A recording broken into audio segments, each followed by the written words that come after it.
Welcome to omega India TV news. ప్రజా సమస్యలు తప్పనిసరిగా పరిష్కరించాలని, ప్రభుత్వ పథకాలు పక్కగా అమలు చేయాలని జిల్లా కలెక్టర్ రాహుల్ రాజ్ అన్నారు.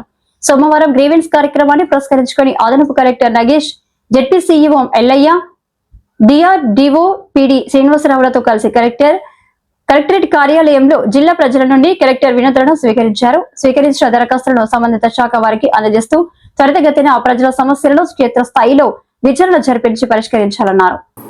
ఈనాటి గ్రీవెన్స్ కి 97 దరఖాస్తులు రాగా భూ సమస్యలు 33, ఇందిరమ్మ ఇండ్ల కొరకు 20, పింఛన్ల కొరకు 5, ఇతరుల సమస్యలు 39 సమస్యలున్నాయి. ఈ సందర్భంగా కలెక్టర్ మాట్లాడుతూ ప్రజా సమస్యల పరిష్కారమే ధ్యేయంగా కృషి చేయాలనుకున్నారు. అభివృద్ధి సంక్షేమ పథకాలు ప్రజలకు అందించే విధంగా పనిచేయాలని ఆదేశించారు. ఈ కార్యక్రమంలో వివిధ శాఖల జిల్లా అధికారులు తదితరులు పాల్గొన్నారు.